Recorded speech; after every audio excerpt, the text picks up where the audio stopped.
The Galactic Council chamber stretched 200 meters across, its walls constructed from crystalline composites that caught and refracted light from a dozen different suns. Each beam had been calibrated over centuries to provide comfort to the 47 member species, who gathered here monthly to argue about mining rights, trade disputes, and the endless small grievances that arose when civilizations tried to coexist. The air processors worked overtime to maintain an atmospheric composition that wouldn't kill anyone, resulting in a faintly metallic taste that every species learned to ignore. Ambassador Nikolai Petrov sat in the human delegations section, a modest alcove positioned between the Varathi energy matrices and the Hithrani diplomatic corps.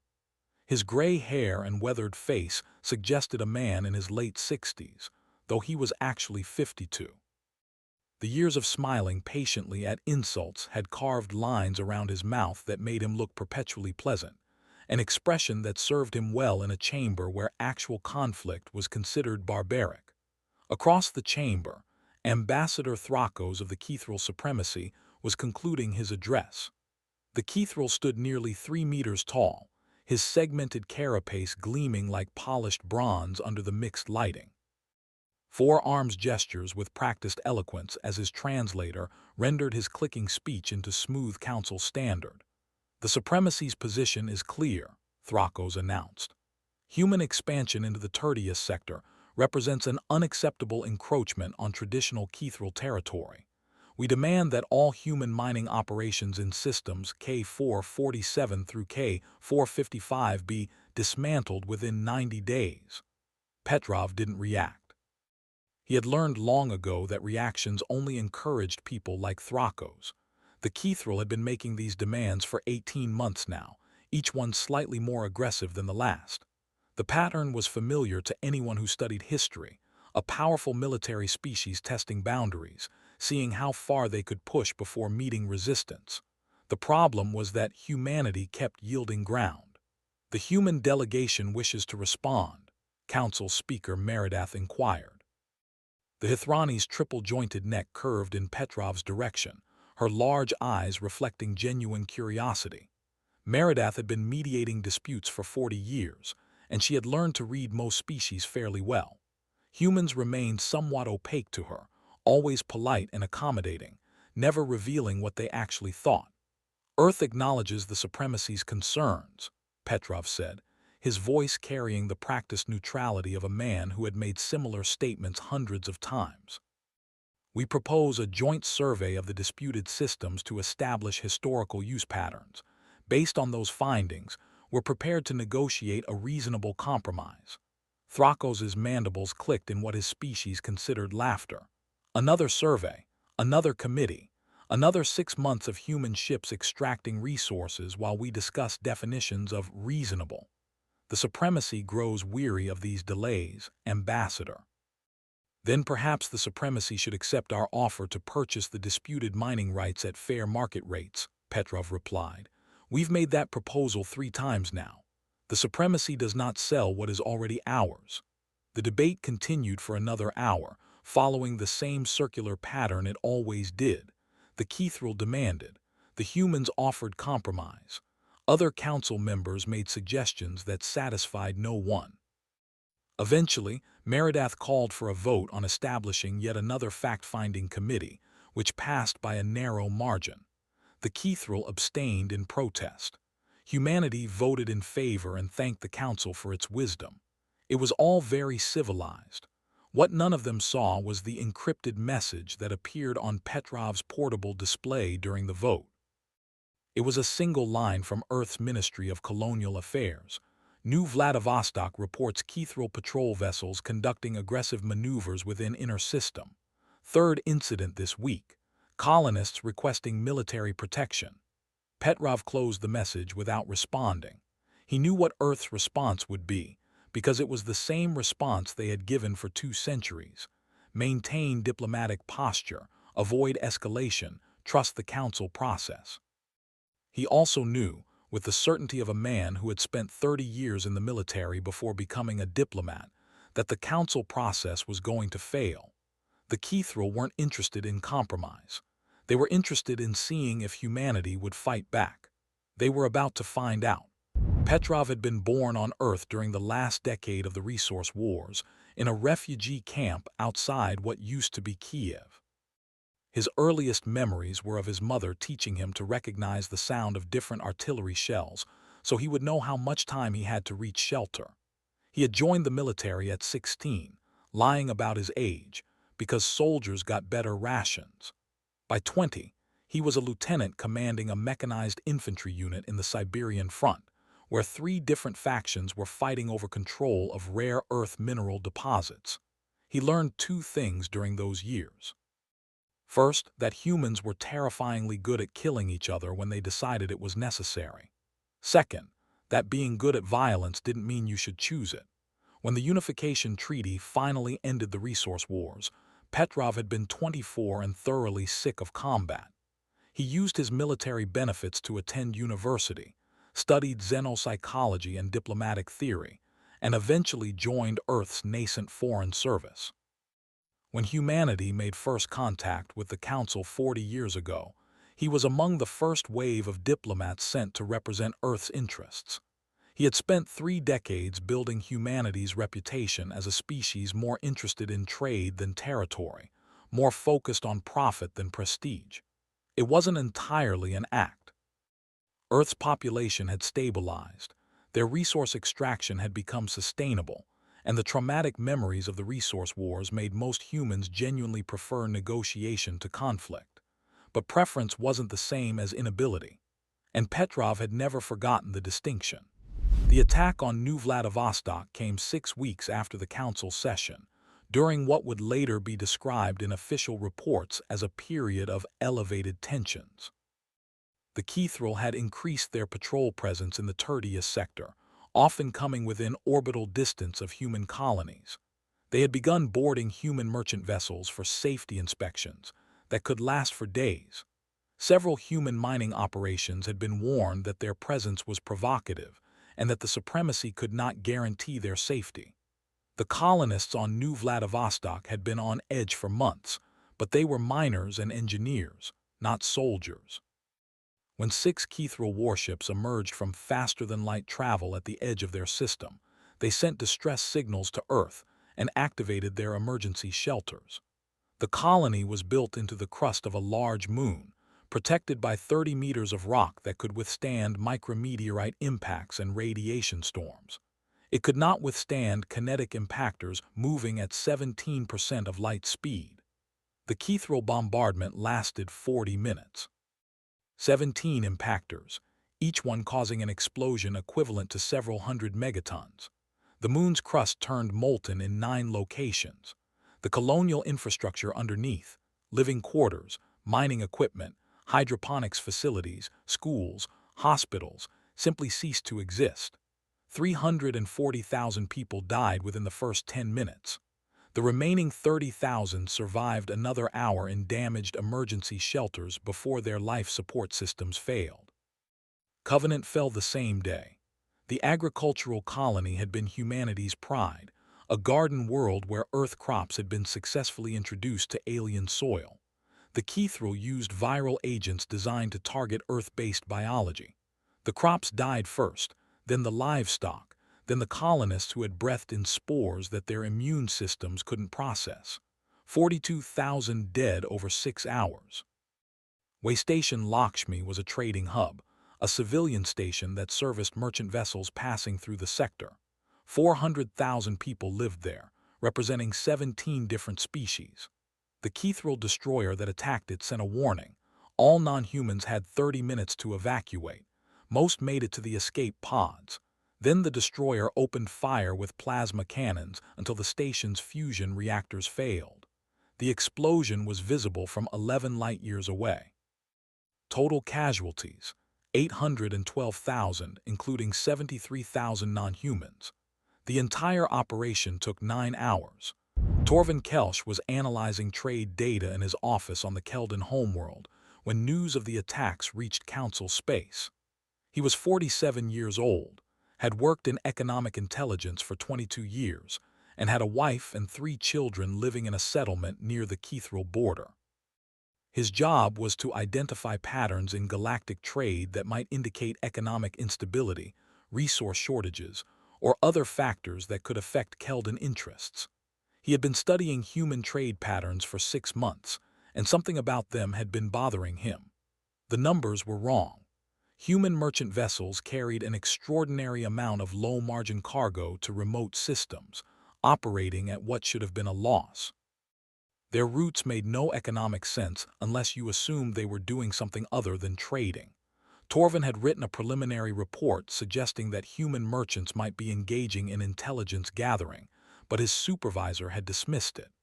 Everyone knew humans were merchants, not spies. Now, staring at reports of the Kethral attack, Torvin felt cold certainty settle in his gut. He pulled up his analysis again and started adding new layers of data. He mapped every human merchant route against known military choke points. He overlaid the locations of human mining operations with strategic fleet positions. He cross-referenced human research stations with faster-than-light travel lanes. The pattern that emerged made his hands shake. Every human merchant had visited 93% of inhabited systems in Council space. Every human mining operation was positioned to monitor major fleet movements or control access to supply lines. Every human research station was located at a point where ships emerging from faster-than-light travel would be vulnerable for the crucial seconds it took to reorient their sensors. The humans hadn't been trading. They had been preparing.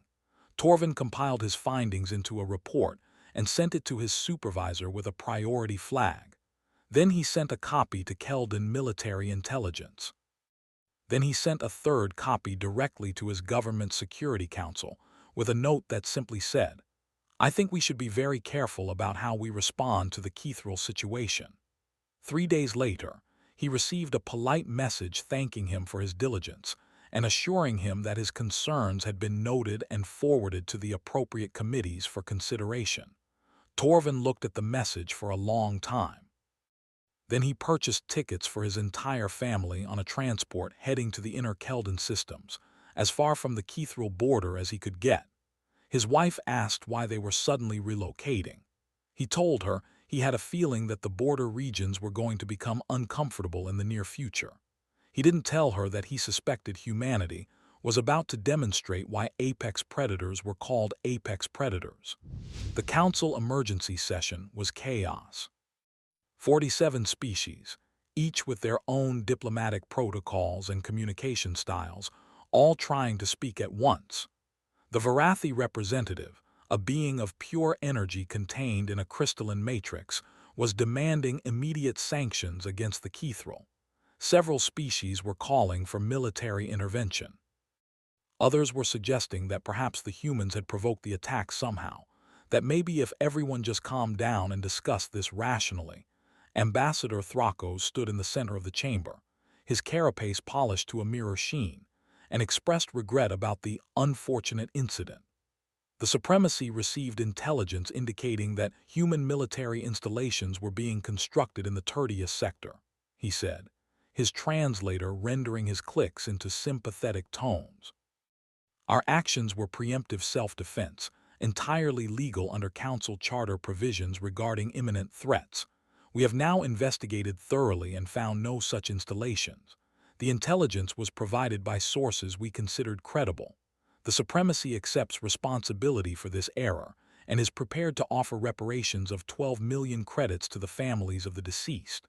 12 million credits for 800,000 lives. 15 credits per corpse. Council Speaker Meridath tried to maintain order, but the chamber was approaching open conflict. Species were taking sides, old alliances were being invoked, and the carefully maintained veneer of civilized discourse was cracking. Through it all, Ambassador Nikolai Petrov sat silently in the human delegation section. His face showed nothing. His posture suggested patience. His hands rested calmly on his knees. Inside, behind the mask he had worn for 3 decades, Petrov was doing calculations. Kethral military strength, estimated at 400 warships with another 100 in reserve. Primary shipyards, 3 major facilities, 17 minor ones. Supply lines, dependent on 16 key logistics hubs. strategic weaknesses, overconfident command structure, predictable tactical doctrine, poor coordination between fleet elements. He had been studying them for 6 years. Now he was going to teach them the difference between looking harmless and being harmless. After 6 hours of debate, Meredith finally recognized the human delegation. The chamber fell silent, every species waiting for the outrage, the demands for justice, the tearful plea for council intervention that always followed such tragedies. Petrov stood slowly. The government of Earth acknowledges the council's attention to this matter. We appreciate the supremacy's explanation of their actions. At this time, Earth requests a 60-day recess from council proceedings to address internal matters related to the attack. We will communicate our response to all outstanding matters at that time. He sat down. The silence stretched. Meredith's neck curved in confusion. Ambassador Petrov, does Earth wish to present evidence or testimony regarding the attacks? The Council is prepared to hear your case. That won't be necessary, Speaker. 60 days is sufficient. And the matter of reparations. We will address all outstanding matters in 60 days. Thank you.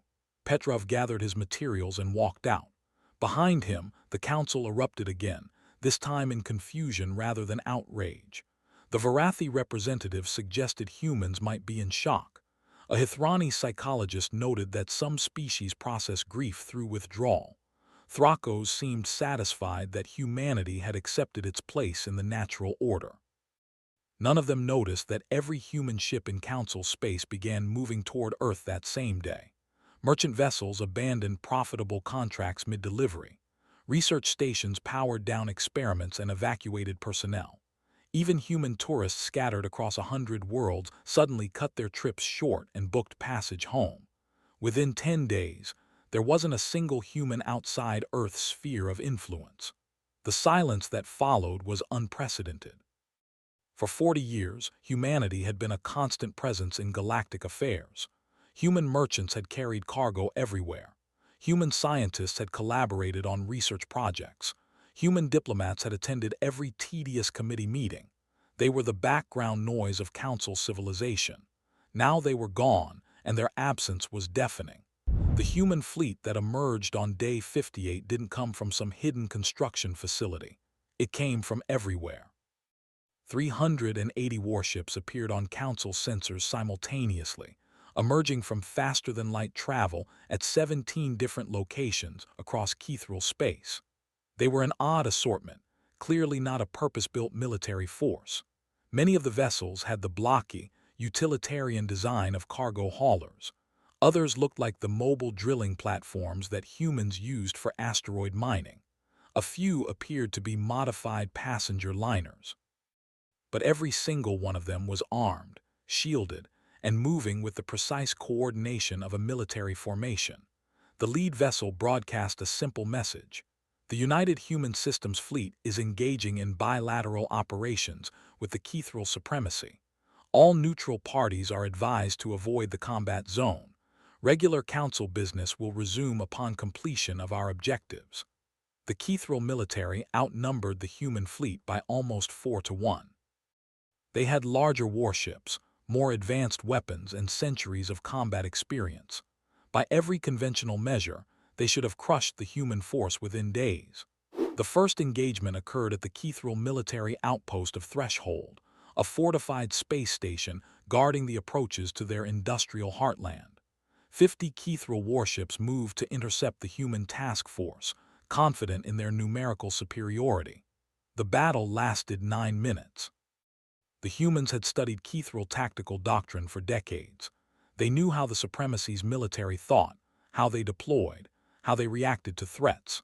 The Kethral preferred to establish formation and then advance in overwhelming force, using their superior firepower to simply overpower opposition.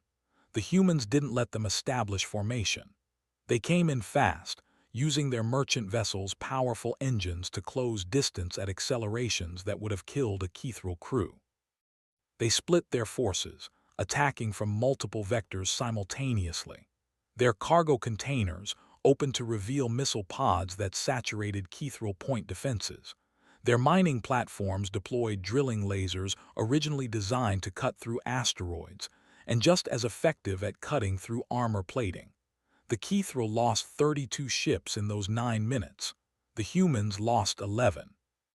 Captain Indira Zhao commanded the carrier Mumbai, a converted passenger liner that now served as the fleet's mobile command center. She watched the battle unfold from her tactical display, her expression grim as green icons representing human ships blinked out of existence. Each one represented hundreds of crew members, many of them merchant spacers who had volunteered for military service only weeks ago. "Target their command ship," she ordered. All batteries focused fire. The Mumbai and 4 escort vessels concentrated their fire on the Kethral flagship. The massive warship's shields held for almost 20 seconds before collapsing. The hull breached in 17 places. The ship tried to maneuver away, but a spread of human missiles caught it amidships. The fusion reactor went critical, taking out 2 nearby Kethral destroyers in the explosion. The remaining Kethral vessels retreated. "Casualties?" Zhao asked. 4,300 confirmed dead, her executive officer reported. Another 2,000 injured. The Calcutta took a direct hit to their engineering section. Total loss. Zhao closed her eyes briefly. 4,000 dead in 9 minutes, and this was just the first engagement. "Send a message to all ships," she said. "Well done. Proceed to next objective." The war lasted 23 days and claimed the lives of 92,000 human military personnel. The Kethral lost more than 300,000 and watched their military infrastructure systematically dismantled by a species they had considered beneath notice. The humans didn't fight fair. They used information warfare, jamming Kethral communications and feeding false intelligence to their commanders. They attacked supply lines, leaving Kethral fleets stranded without fuel or ammunition. They used their extensive network of research stations and mining platforms to coordinate strikes from multiple directions simultaneously. And when the Kethral tried to retaliate by attacking Earth itself, they discovered that Sol System's defenses were considerably more formidable than advertised. The Kethral fleet that jumped into Earth's outer system numbered 120 warships, representing almost a third of their remaining military strength. It was supposed to be a devastating blow that would force humanity to negotiate. Instead, they emerged from faster-than-light travel directly into a kill zone that humanity had been preparing for 40 years. Defense platforms hidden among the asteroid belt opened fire. Earth's actual military fleet, 200 warships that had never left Sol System, dropped their stealth fields and engaged at point-blank range. Even Earth's moon turned out to be protected by weapons batteries hidden in what everyone had assumed were scientific installations.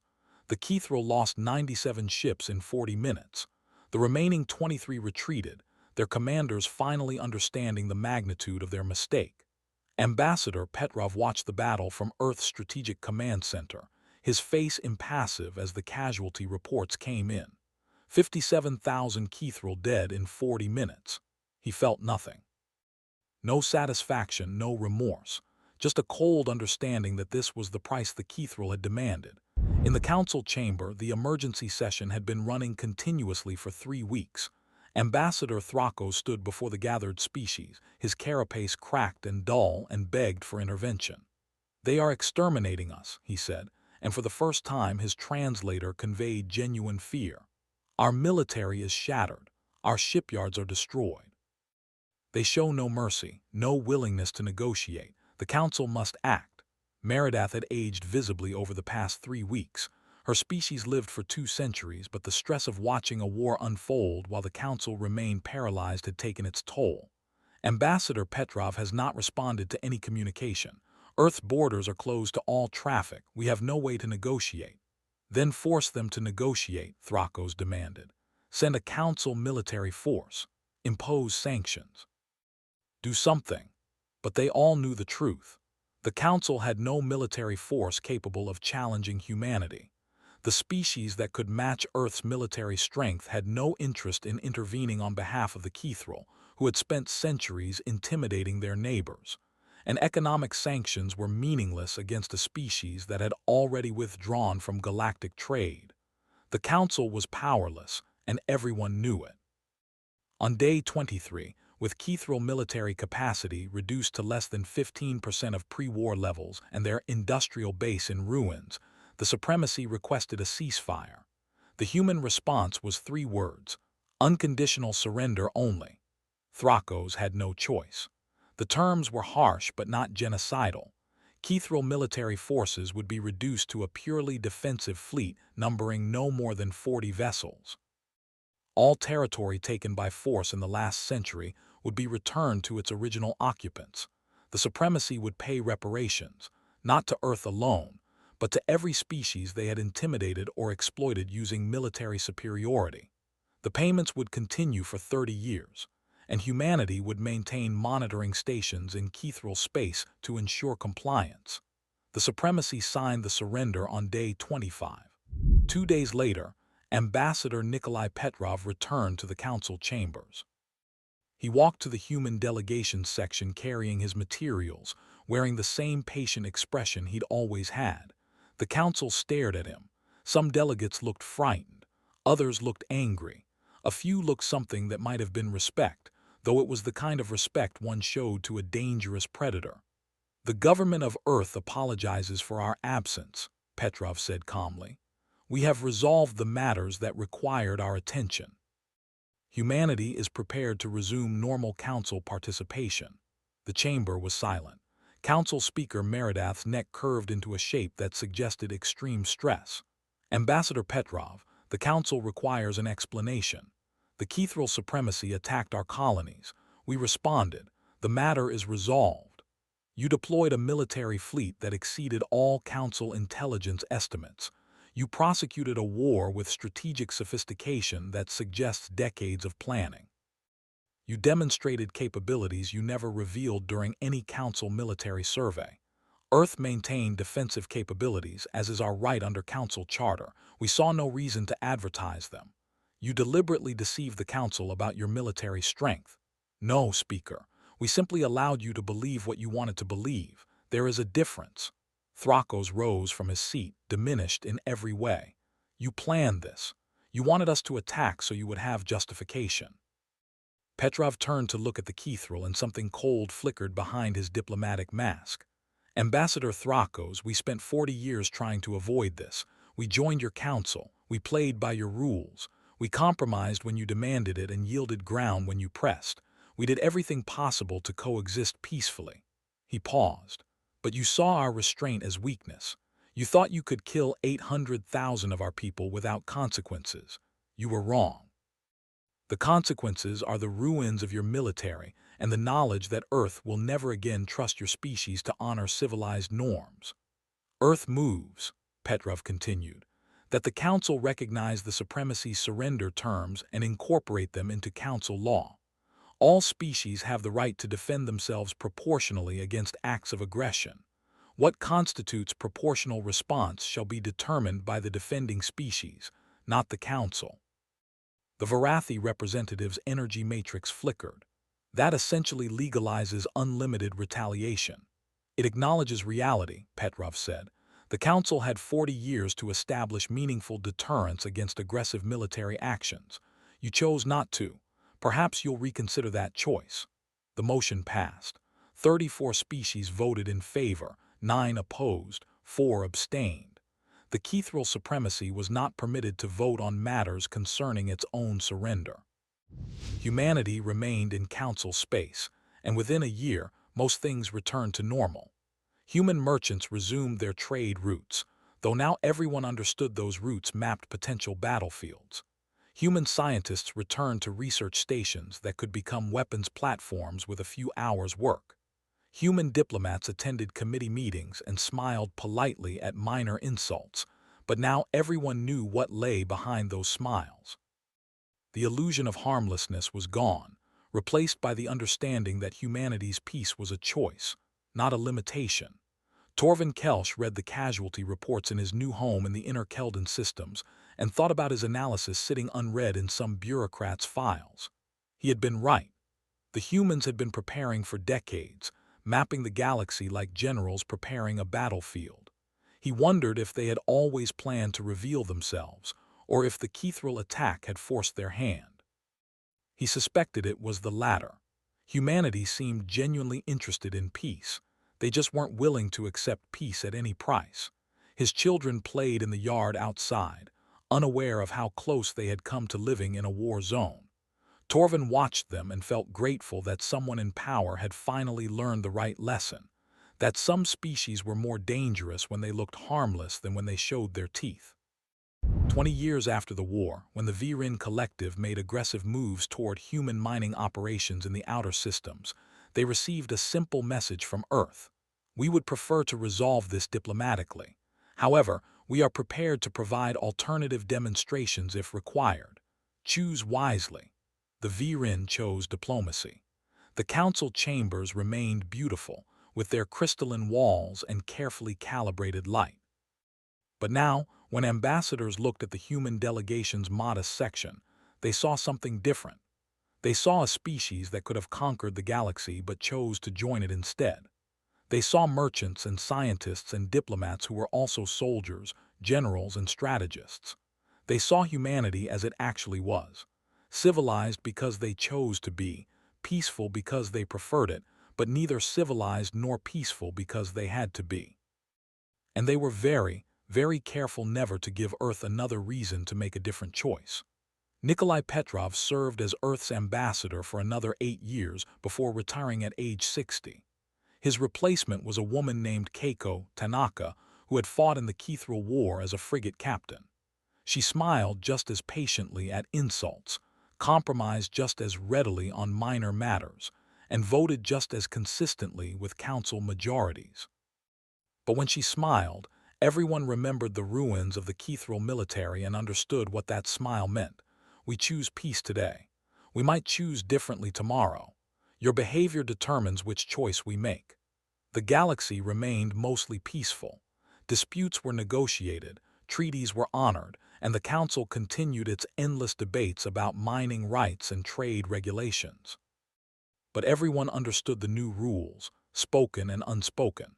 That mercy had to be earned through good behavior, that restraint should never be mistaken for incapacity, and that some species were far more dangerous when they held back than when they showed their full strength. Humanity had taught the galaxy that lesson. The cost had been 92,000 human lives and 300,000 Kethral casualties, and the knowledge that peace maintained through fear was fragile at best. But it was still peace.